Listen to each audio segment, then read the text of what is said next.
Walker, KO, Walker, KO, Walker, KO, Walker, KO. Red, white, and black. Big Tommy White. Let's do it. Man, they think they can see us, man. Get that song with you shit, my niggas. They can't see us. When I see my birds, you understand, nigga.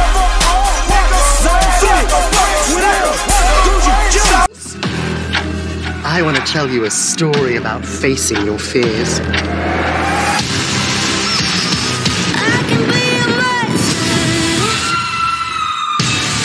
What did you put inside it? People consider human organ a delicacy. Do something! Do it now!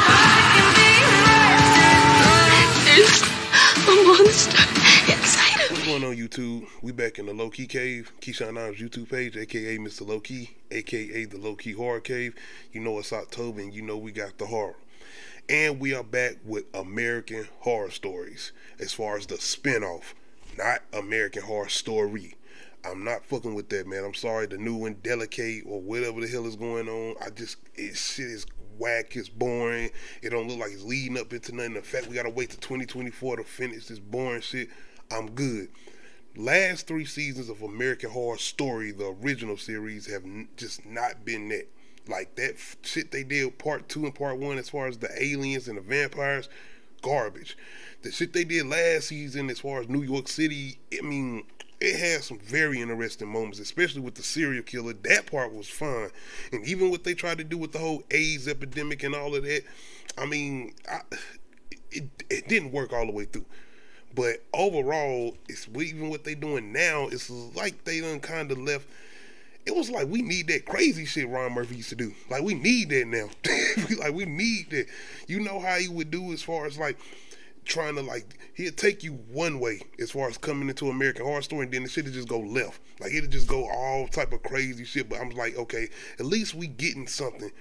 These last 3 seasons just been like, what? And this previous one they doing now, as far as I think season 12, Delicate, with Kim Kardashian, which she is actually doing a decent job, is just trash. Anyway, I'm actually enjoying the spinoff. The first season wasn't that good, but I did like one story, I think, but it wasn't as bad enough to make me not watch it as far as the second season. Second season I really enjoyed. The first couple of episodes in the second season, as far as the spinoff American Horror Stories, there were some strong episodes. When it kind of got to the last couple episodes, it was kind of fizzling out, but it definitely was way better in improvement from what they did from the first season as far as American Horror Stories. I also want to say rest in peace to Manny Cotto. He definitely was directing a couple of episodes. I think he was an executive producer from the original American Horror Story, and I think he was an executive producer on the spinoff. And I think he did some Tales from the Crypt episodes with him being original or familiar with the whole anthology horror aspect. But definitely wanted to say rest in peace to Manny Cotto. I actually didn't know he had passed away. Apologies. And I know he was heavily handed in some of these. He made me mad with a couple of episodes with the writing and shit. But anyway, definitely rest in peace to him. Other than that, though, man, let's get into this. Bestie. We're introduced to a young lady named Shelby. She is going through kind of a trauma and a tragic moment with her mother passing and her living with her father now. And he is definitely a caring and loving father. So she got the support system, but she is still definitely feeling kind of that emptiness. Not only that, she's going to school, and of course, she's being teased, bullies, and all of that.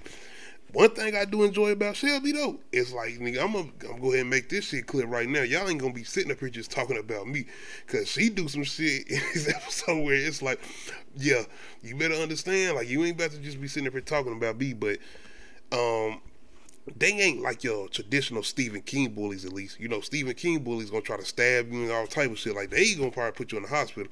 They more so like verbal. Like, they just like to talk a lot. They ain't really got much to say, but they basically just verbally abusing this young lady who's basically just trying to come to school and just get through the day outside of what she's dealing with the passing of her mother. And she does have a very, very supporting teacher too. I think a music teacher. And by the way, shout out to the guy playing the music teacher and the switcher, because he was actually the serial killer in the previous season as far as New York City, as far as the guy playing the teacher. But anyway, man, things kind of started to get a little strange, I would say, once she starts to kind of become best friends with this girl online who's disfigured. And it's more so coming off of the loneliness that she's feeling, and more so of the fear she's been feeling, because now she's starting to build a bonding relationship with this girl online, this disfigured lady who's pretty much just not lady with girl, I guess, but you don't really know because this is a person that's online. But this is kind of what she's drove to, being that she's being bullied at school.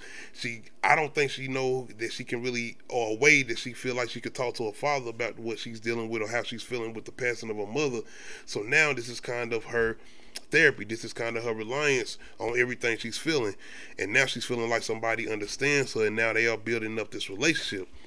The thing is, of course, being this is American Horror Stories, it ain't gonna play out all right.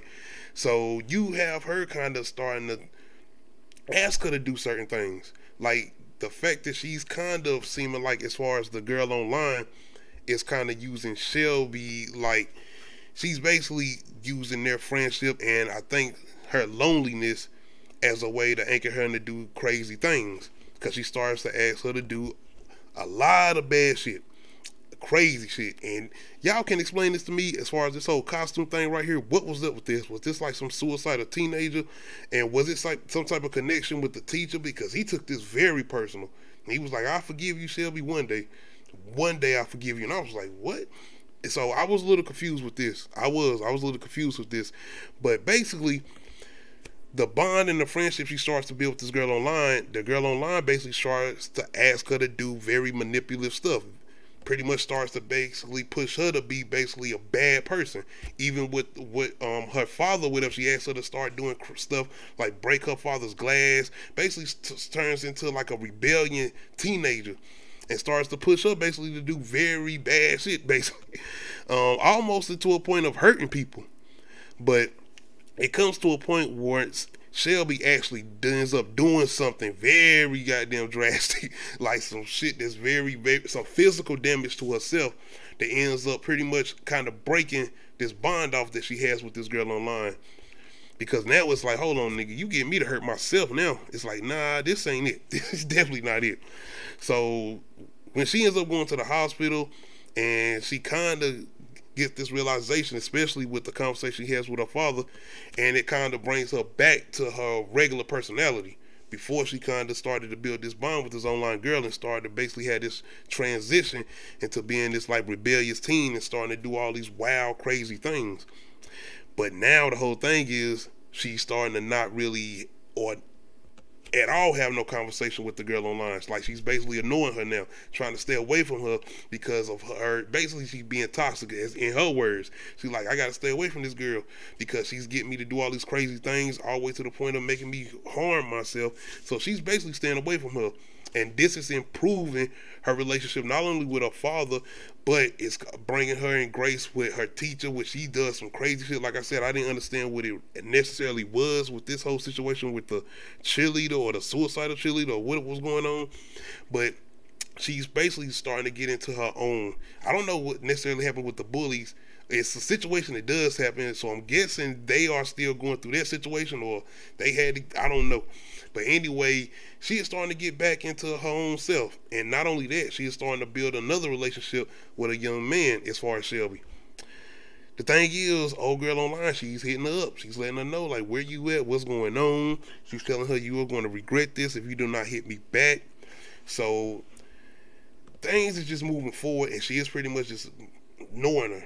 And now she's starting to build another relationship as far as Shelby with this young man, and that's starting to become kind of her other counterpart now. Not only that, though, she's getting more involved with the music and the whole thing with her teacher and the relationship they are rebuilding after the thing she did. And not only that, the relationship she's rebuilding with her father. So now she's kind of basically putting her life into reality and staying offline and dealing with the situation with the girl. But old girl is threatening her and coming to her like, where you at, what's going on? Now it gets to a situation where the guy she's talking to pretty much figures out a way to block her online. And this is a moment I should have caught on to, but I wasn't paying no mind to it because I'm just going along with it, trying to, without giving too much away. I don't want to say too much, but yeah, it's a moment in here as far as Shelby and the new guy friend that she starts to build a relationship with, and it was something I should have caught on to. But anyway, now she's getting into the position where she's pretty much getting ready to go to college, if I'm not mistaken. And it gets to a situation as far as her and this guy getting into something so serious where she wants to ask her father, could they move in together and go to the same college together?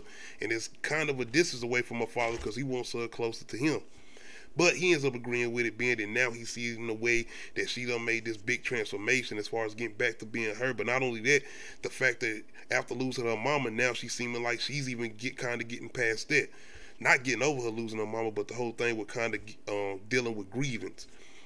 But it gets into a situation where her and her new boyfriend now are on their way, if I'm not mistaken, to their new college, or I guess their new apartment, because they're going to be living together. And things get very strange, man. I enjoyed this, man. I really enjoyed the mysterious atmosphere leading up into this and everything that's going on. Because like I said, I'm not going to give nothing away. But it's definitely got kind of like that whole little surprise reveal. Because I knew it was going to be something going on. Because I'm like, you not just about to ignore this girl online and ain't nothing going to happen. I was just curious about what was going to happen. So once things started to go away, I'm like, what the, because stuff is happening where I'm like, I want this to make sense, whatever's about to happen, because it's a connection that ends up happening. And I'm like, how did this happen? But once the person starts to speak and they get kind of their explanation, it's like, I guess it makes sense, because I was kind of confused with this ending. But I'm going to tell you right now, Shelby, choose your friends wisely and definitely be careful with online friends. But you understand what she was dealing with as far as that trauma, and like I said, the bullies, and her just trying to find somebody that she could rely on, or somebody she could just pretty much let her feelings, emotions out to. But yeah, man, I definitely enjoyed this. This is a very good start for American Horror Stories as far as the spinoff and what they did with this episode as far as Besties. It definitely was a good start. I was a little confused at the end, and I didn't even necessarily know if I liked that ending. But once I understood it, I was like, okay, I'll go with it. And once again, I like the whole thing with kind of giving us a little bit of a surprise and something we kind of maybe not suspecting. So I give them definitely credit for that, and they definitely starting off strong. And like I said, season 2 did kind of this thing as far as starting off kind of strong with episodes. I just hope they keep this going throughout.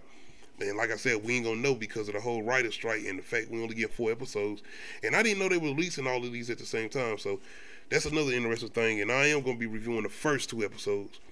But anyway, I enjoyed this. I like what they did with this. I did like the execution once I understood it.